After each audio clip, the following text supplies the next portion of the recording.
Bueno, si ustedes conforman una empresa, supongamos que ustedes tengan un emprendimiento, llamémoslo empresa, ¿cuál va a ser el objetivo del emprendimiento que ustedes desarrollan o tienen a cargo? ¿Cuál será el objetivo de ustedes como empresarios? Es decir, ¿qué buscarán como empresarios al momento de iniciar un emprendimiento, de invertir un capital, de desarrollar un negocio productivo y, digamos, vivir de eso o tratar de trabajar en función de eso? ¿Cuáles serían sus objetivos? Obtención de una ganancia. Bien, primero, obtención de una ganancia. Ningún empresario invierte para perder, fundamental. ¿Qué más? Acumular capital. Muy bien, acumular capital. ¿Y qué significa acumular capital? Ahí te vemos, Cristian. Bien, ¿qué significaba o qué significa acumular capital, Florencia? ¿Qué opinás? Yo creo que es acumular capital para ir reinvirtiéndolo, digamos, y así crecer, crecer, crecer. Cuando una empresa, una pyme, digamos, crece. A eso me refiero, no sé si va No, por está ahí. muy bien, está muy bien. Y con respecto a la competencia, ¿qué buscarán ustedes como empresarios? ¿Ser mejores o peores o iguales? ¿Eliminar la competencia, mantener la raya, que la competencia no les gane la postura en el mercado? ¿Qué buscarán? ¿Eso no pasa cuando una empresa absorbe a otra? Bueno, muy bien, vamos bien. Sí, pero ¿cuál sería el objetivo en el mercado de ustedes? ¿Tener una mayor o una menor competencia? Menor. La menor. Menor competencia. Bueno, lo que dijo Florencia es cuando una empresa absorbe otra, es una parte de esto que vamos a ver hoy, y está englobado en lo que yo les dije de la menor competencia posible. Entonces vamos a hablar hoy del fenómeno de concentración empresaria. Concentración empresaria. ¿Qué significa la concentración empresaria? Un poco lo que dijo Florencia, un poco lo que dije yo. Es decir, la concentración empresaria hace a aquellas acciones o actividades de las empresas de concentrar el mayor rubro de actividad posible o mantener bajo su dominio la mayor explotación posible de un producto o el mayor desarrollo posible de un producto, limitando la participación de la competencia. Limitando la participación de la competencia. Ahí va un poco lo que dijo Cristian, obtener la mayor ganancia posible, obtener el mayor beneficio con el menor costo posible. Irene, ¿estás manejando? No estoy manejando, estoy de acompañante, ya llegué a mi casa. Bueno, No, profe, desconectate no soy tranquila, imprudente. Ahí entro a mi casa. desconectate tranquila, después te conectás a ver si tenemos un problema. Ahí llegaste, Yo me bueno. conecto con la compu. No me Listo, quería perder la clase no te igual. preocupes, queda grabada, no te preocupes. Bien. Ahí voy. Bueno, volvemos entonces. Eso implica la concentración. Las empresas concentran capital para tratar de copar el mercado, obtener el mayor beneficio posible y tener la menor pérdida posible. Entonces, los fenómenos de concentración, Khalil dice Carrefour. Si no nos apuremos, ahora vamos a ver, es un ejemplo, puede ser, pero vamos a ver Carrefour cuando veamos mercado. La concentración, entonces, que es esto que tenemos aquí, la concentración económica tiende a eso, a la acción de la empresa por tratar de ocupar un predominio en el mercado, en la rama de producción que la empresa desarrolla. En economía, la concentración puede ser de dos tipos, concentración técnica y concentración financiera. Concentración técnica y concentración financiera. Nos vamos a referir fundamentalmente a la técnica, que es la concentración a la que refieren las distintas técnicas de producción. Y la financiera, que la vamos a mencionar ahora, es cuando una empresa acumula capitales de distintas maneras, concentra la mayor cantidad de capital. ¿Vieron que últimamente se está hablando de las empresas unicornio? No sé si escucharon el término, las empresas unicornio. Bueno, esas empresas son empresas que tienen capital valuado en más de $1.000 millones, que reciben aportes financieros de distintos inversionistas. Esa sería una forma de concentración financiera actual. Pero nos interesan las formas de concentración técnica. ¿Por qué? Porque son las formas que hacen a la producción de bienes y servicios fundamentalmente. Entonces, en la concentración técnica tenemos distintas figuras. La concentración horizontal, la concentración vertical, la diversificación, la absorción y la fusión. Absorción y fusión. Ahí tenemos, Florencia, lo que vos decías de absorción de una empresa con otra. A ver qué dice Richard. Carrefour. Bien. Bien. Vamos a la primera. Concentración técnica horizontal. ¿Cuándo una empresa concentra horizontalmente de capital o hace una concentración de tipo horizontal? Vamos a hacer un ejemplo burdo y después vamos a explicarla. ¿Leyeron Mafalda? ¿Alguna vez leyeron Mafalda? Sí, bueno. ¿Lo tienen a Manolito? De Mafalda. ¿Cuál era el objetivo en la vida de Manolito? Si no me lo saben decir, no leyeron Mafalda, me mintieron. ¿Cuál era el objetivo de Manolito? ¿Cuál era el fin de Manolito? Manolito era el hijo del almacenero del barrio, quería poner una cadena de supermercados, y hacerse millonario y desbancar a Rockefeller. ¿A través de qué? A través de su cadena de supermercados. Manolito era un concentrador de empresas horizontal. ¿Por qué? Porque él quería mantener su línea de producción o su línea de comercialización o su línea de empresas en el mismo rubro, todos supermercados. Entonces, las empresas que realizan concentración desde el punto de vista horizontal lo hacen siempre en el mismo estadio de producción o en el mismo estadio de comercialización o en el mismo estadio del giro empresarial. Nos dedicamos todos a polirrubros, nos dedicamos todos a carnicerías, nos dedicamos todos a supermercados, nos dedicamos todos a hipermercados. ¿Se entiende? Se concentra la actividad o el giro empresarial en el mismo rubro estadio de producción. Es cuando todas las empresas tienen el mismo nombre en el mismo estadio de producción. ¿Sí?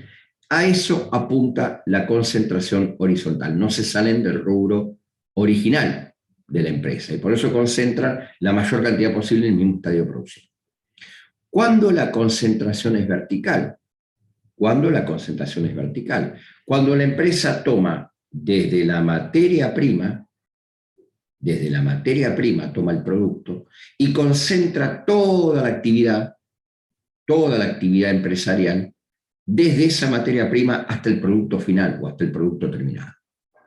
Por ejemplo, Coto. ¿Qué es Coto? Ahora ustedes lo ven como un supermercado, pero Coto es un frigorífico de carne. ¿Qué tiene Coto? Tiene el ganado, hace la faena del ganado, lo corta, lo comercializa, lo vende y lo distribuye. Toma desde la materia prima hasta el producto final. La concentración vertical, exacto, como dice Cristian, la concentración vertical tiene ese sentido, el de la palabra, desde la materia prima hasta el producto final. La empresa concentra toda la actividad, toda su actividad, la concentra en todo el rubro de producción, desde la materia prima hasta el producto terminado. La línea de producción lleva siempre el nombre de la empresa y no deja que compitan los demás. Vamos a la otra. Diversificación. ¿Qué fabrica Adidas? De todo. Muy bien. Desde camperas hasta mochilas, botines, zapatillas. Bien. Producto deportivo. Bien. Todo producto deportivo. Pero también fabrica relojes, camisas, jeans, ¿no? Cuando yo era chico, es decir, después del Arca de Noé, en el desembarco del Arca de Noé, uno iba a comprar zapatillas y en Adidas había 2 modelos de zapatillas. Las Adidas Volley y las Adidas no me acuerdo qué más, que eran horribles encima. Pero fabricaban esas 2 cosas. Y después fabricaban una remera blanca con 3 tiras y un pantalón azul de jogging. Nada más. Adidas tenía eso en el mercado. ¿Qué hizo Adidas? Empezó a diversificar. Amplió la línea de productos que ofrecía en el mercado. Empezó a fabricar perfumes, relojes, jeans, bolsos, billeteras, camisas. Eso es la diversificación. Cuando la empresa se extiende de su línea de producción original y abarca otros rubros. No dije otros estadios, dije otros rubros, porque puede tercerizar la producción y ponerle el sello de Adidas, pero sí ofrece productos distintos a los que ofrecía originalmente. La diversificación, insisto, es cuando la empresa extiende su línea de productos ofrecidos en el mercado. Mantiene la línea, mantiene la marca, pero cambia, varía, agrega productos a su línea de comercialización o su línea de producción. Diversificación. Van a encontrar ahora un montón de ejemplos. Vamos al otro. absorción y fusión. Guarda acá, guarda acá. Cuando hay absorción, hoy Florencia lo decía, cuando se absorbe, cuando hay absorción y cuando hay fusión. Esperen que estoy haciendo un lío. Bien. Cuando hay absorción y cuando hay fusión. Bien diferenciadas las líneas. Hay absorción cuando una empresa toma la línea de producción de otro, o de otro empresario o de otra empresa, y la hace desaparecer. Y la hace desaparecer. Por ejemplo, hoy decían Carrefour. En calle 7, 47 y 48 hay un Carrefour. ¿Sí? No sé si ubican acá. Hace mucho que por ahí no vienen a La Plata, pero bueno, en calle 7 hay un Carrefour Express. Ese Carrefour absorbió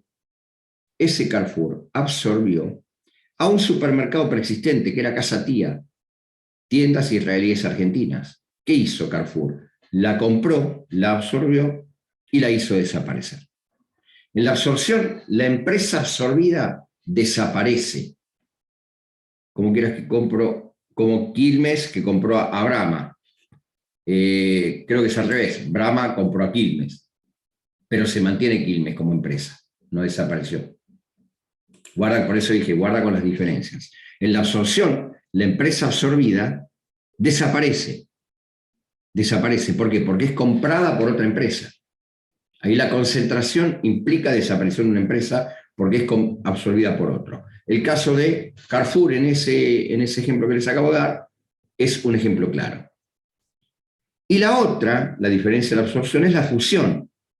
En la fusión, concentración técnica empresaria, en la fusión, dos empresas se unen y dan como origen, o originan, o generan, o hacen aparecer una empresa nueva distinta.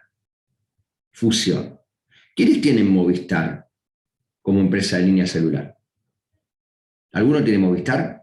Cristian tiene Movistar. Bien, Catalina tiene Movistar, Oriana tiene Movistar.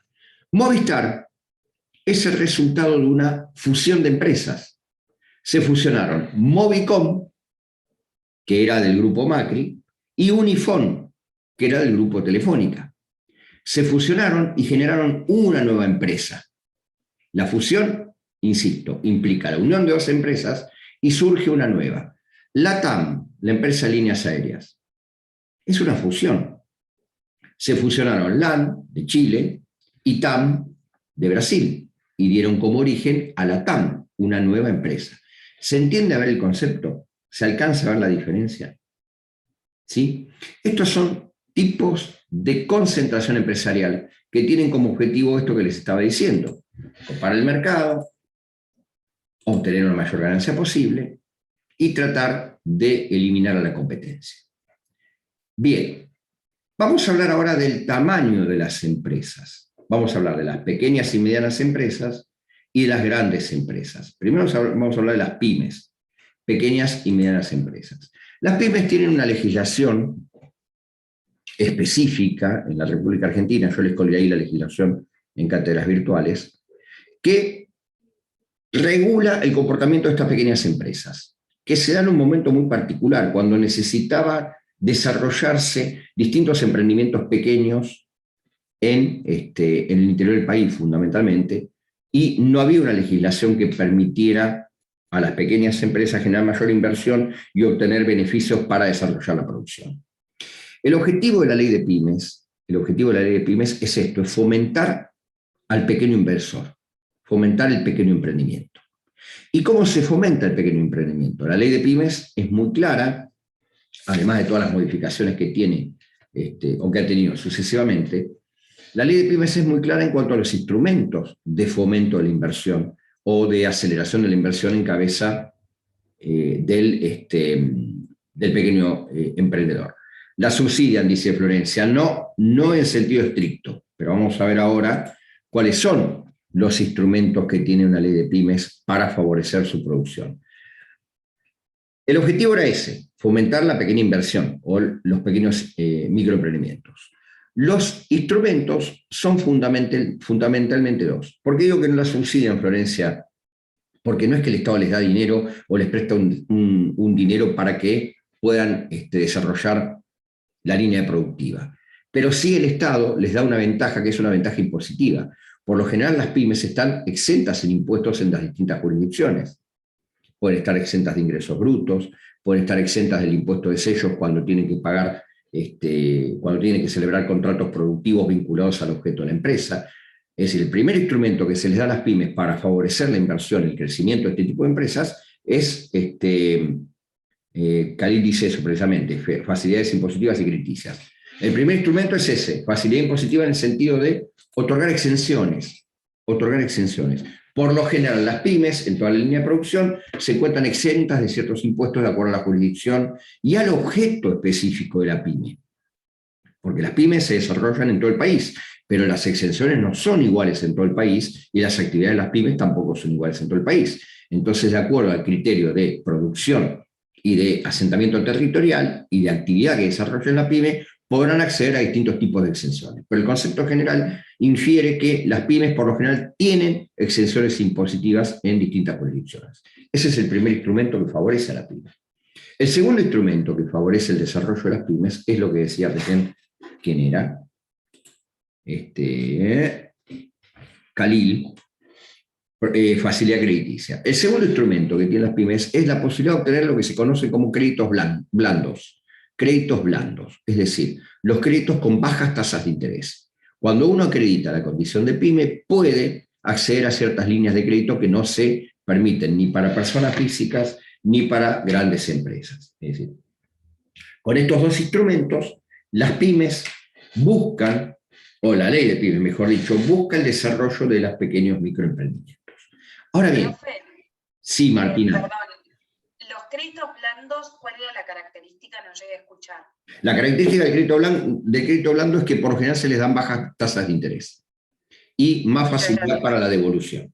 Es decir, son créditos más largos, son créditos con baja tasa de interés, son créditos con bajos requisitos, son créditos que se pueden renovar, que se pueden refinanciar, pero tienen toda facilidad siempre y cuando la pyme esté acreditada como tal y pueda demostrar que el crédito al cual accede está dentro del objeto de la pyme. Ojo con esto, porque yo puedo tener una pyme, ser parte de una pyme y pide un crédito para cambiar el auto y no va en función del objeto de la pyme, claramente. Hablamos de pymes productivas.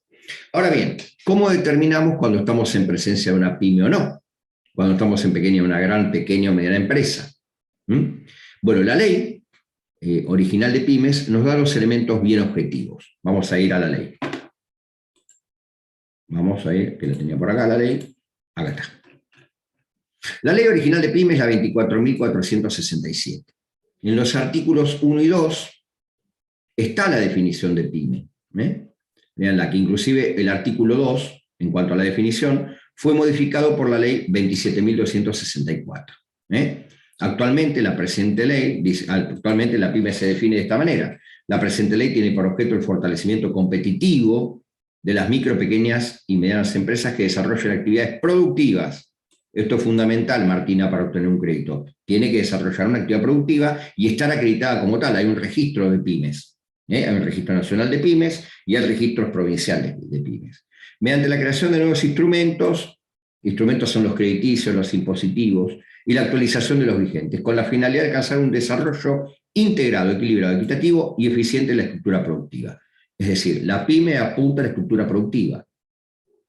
La pequeña y mediana empresa concebida por la legislación argentina es aquella que es reconocida para desarrollar una actividad productiva, no para otra cosa.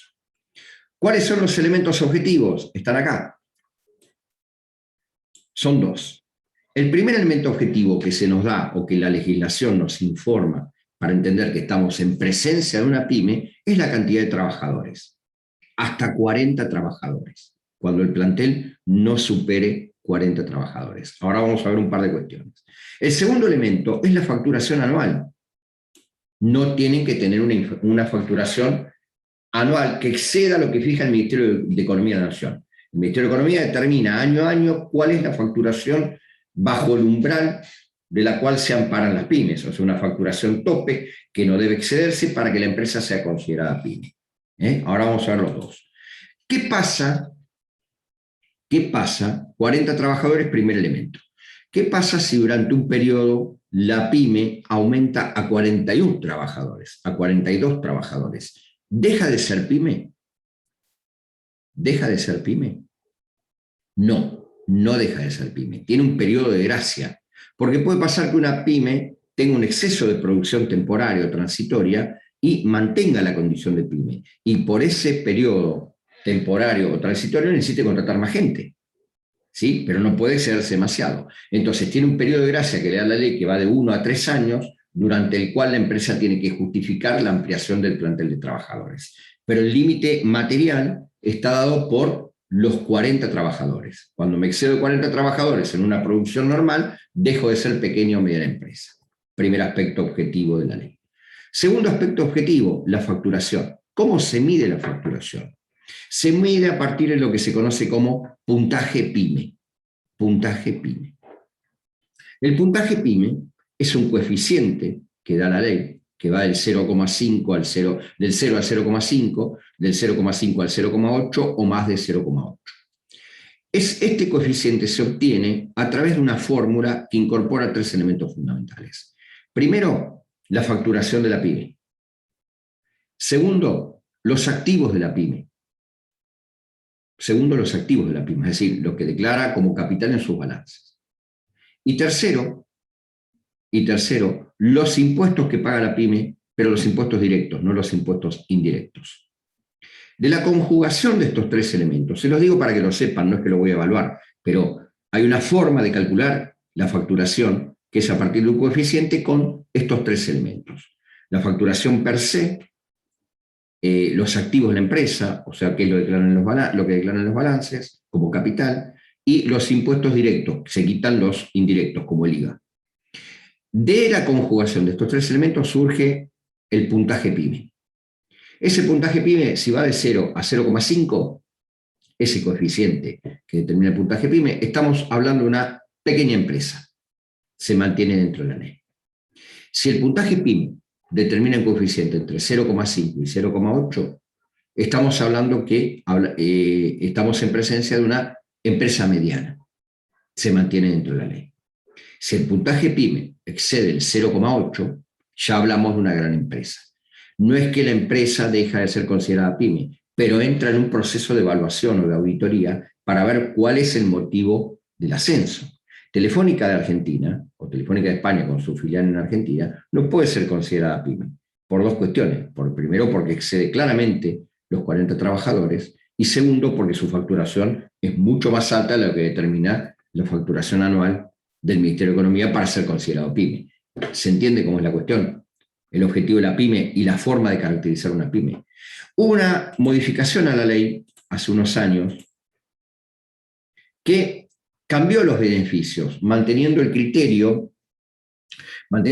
de favorecer la producción de la pyme en el interior del país, favorecer el emprendimiento pequeño, favorecer la producción o la línea de producción a pequeña escala.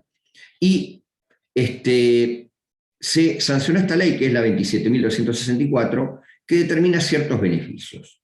Beneficios desde el punto de vista fiscal, yo se los puse en amarillo, porque hay distintos tipos.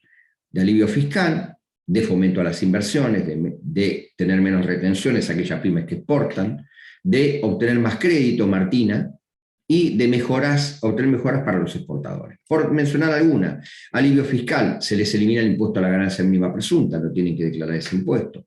Tienen una compensación del impuesto en créditos y débitos bancarios como en el pago de cuenta de ganancias. Pueden diferir el pago del IVA a 90 días.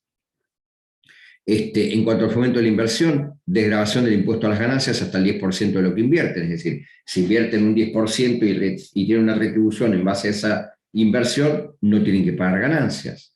Tienen menos retenciones, se les elevó el piso de las retenciones.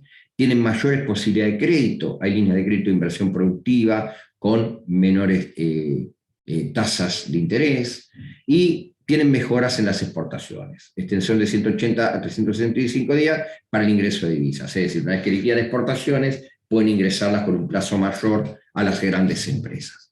Pero bueno, esto es en parte lo que hablamos cuando hablamos de pequeñas y medianas empresas en la República Argentina. Este es el régimen, estos son los beneficios, y esta es la forma de caracterizar a las pequeñas empresas.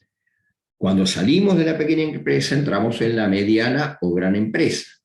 Y muchas veces la mediana o gran empresa nos puede determinar el tratamiento de otro tipo de empresas, que por lo general tienen grandes volúmenes de inversión, grandes volúmenes de capital y operan una gran masa de trabajadores o de asalariados. Hablamos de empresas que también pueden exceder el campo de acción o el margen de acción en cuanto al territorio o al lugar en donde desarrolla su actividad. Entonces, faltan 10 minutos, vamos a ir avanzando. Entonces, empezamos a hablar de las empresas multinacionales y transnacionales. Pregunto, ¿es lo mismo una empresa multinacional que una transnacional?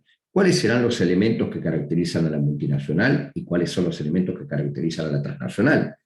¿Es una cuestión de evolución histórica o es una cuestión de incorporación de elementos característicos de una y de otra? ¿Qué me pueden decir? ¿Qué pueden interpretar? Digan lo que se les ocurra, total, lo corregimos. ¿Qué piensan? Puede ser que la multinacional tenga varias sucursales como McDonald's. ¿Y la transnacional?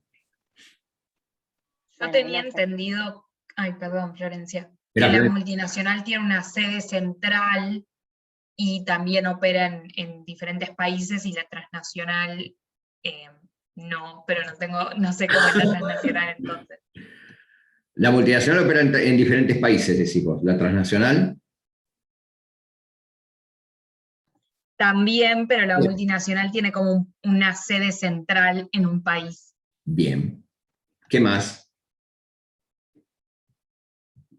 Vos dijiste, ¿quién dijo McDonald's, Florencia o Martina? Sí, yo. Vos, Florencia, bueno. Supongamos, Florencia, está bien lo que dijeron, pero vamos a ordenar. Supongamos, yo voy a un McDonald's en calle Florida. ¿Qué voy a encontrar?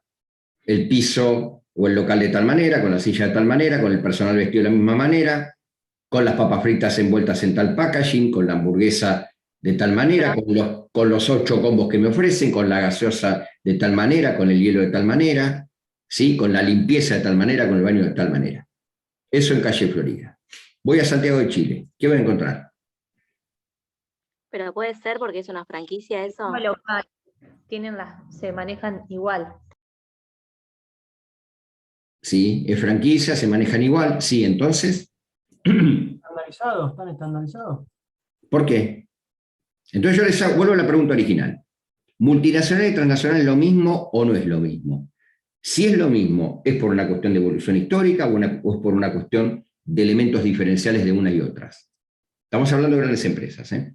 Una cosa es cadena y otra franquicia. En este caso sería cadena, dice Catalina. Sí, pero cadena dentro de un país o de varios países. Bueno, para que no se pongan nerviosos. Multinacional y transnacional es lo mismo. Multinacional y transnacional es lo mismo. Es una denominación distintiva se denomina de dos maneras distintas al mismo proceso. Hay una evolución histórica. Hay una evolución histórica. Cuando las empresas comienzan a trabajar a gran escala, fundamentalmente las empresas norteamericanas, después de la Segunda Guerra Mundial, se transforman en multinacionales. Pasan a ser transnacionales. Cuando se produce un elemento característico de la empresa transnacional, que es lo que se conoce como transnacionalización del capital productivo. Transnacionalización del capital productivo. Multinacional y transnacional, insisto, es lo mismo. Son distintas formas de denominar al mismo proceso. El tema es que cambia, de acuerdo a la evolución histórica, que nacen como multinacionales y después se transforman en transnacionales, cuando el capital productivo se transnacionaliza. ¿Qué quiere decir? Que el capital destinado a la producción sale de un país y se inserta o se establece en otro. Este es el elemento característico de las empresas transnacionales. Y ahora voy a tomar a Florencia, a Martina y a alguien que escribió en el chat, a Catalina, con el tema de las filiales y sucursales. Lo que caracteriza a las empresas transnacionales, además de la transnacionalización del capital productivo, es el control que ejerce Martina, la casa central o la casa matriz sobre las dependencias. La empresa transnacional tiene dos formas de organización en cuanto a las dependencias que tienen en distintos países. Y esas formas de organización se apoyan en el sistema de control o en la fuerza del control que desarrollan sobre esas dependencias. Eso es lo que nos determina la división o la existencia de sucursales por un lado y filiales por el otro. Sucursales por un lado y filiales por el otro. ¿Dónde es mayor el control en la empresa? ¿En la sucursal o en la filial? El mayor control es en la sucursal. ¿Por qué? Porque la sucursal es un brazo, por llamarlo de esa manera, una derivación de la empresa de origen en el país de destino. Y se rige por la legislación del país de origen, no del país de destino. Vale decir que en la sucursal de las empresas transnacionales el control es mayor. El control es mayor porque lo que hace la empresa o la sede empresarial en el país de origen es controlar su giro empresarial, su inversión, su transnacionalización del capital de manera directa en el país de destino. En la filial, la empresa transnacional, ya voy, Khalil, en la filial, les pido si pueden preguntarme por micrófono porque si no me interrumpe con el chat. En la filial, el control es menor porque la filial que se asienta en el país de destino toma la legislación del país de destino. Por ejemplo, el Banco de Boston, que estaba acá en La Plata en 8 y 51, era una sucursal porque se regía de acuerdo a su forma de trabajo, a su forma de organización y a su forma de liquidaciones y ganancias, etcétera, por lo que establecía la casa matriz en Boston. ¿Se entiende? Todo el régimen del Banco de Boston, entidad financiera que estaba en 8 y 51, era considerada sucursal de acuerdo a la matriz u origen que estaba en Boston. Si hubiese sido filial, el régimen del Banco de Boston tendría que haber sido un régimen jurídico vinculado a la legislación argentina. Por ejemplo, contratar empleados bajo la ley de contrato de trabajo de la legislación argentina. ¿Se entiende? La empresa, resumiendo y volviendo al nudo de la cuestión, la empresa multinacional y la empresa transnacional son lo mismo. Se dan cuando operan en distintos países diferentes a la casa central. ¿Cuándo cambia el concepto? Cuando las empresas comienzan a transnacionalizar el capital, es decir, enviar capital productivo a distintos países. Y a partir de ahí tienen dos formas de control. Y ese control lo ejercen con dos figuras distintas.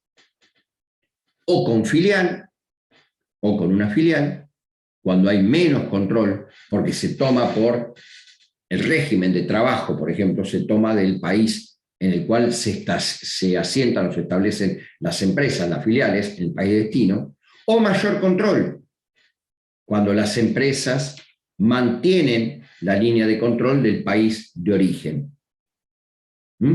Pero las dos son de la misma manera. Voy a los chats.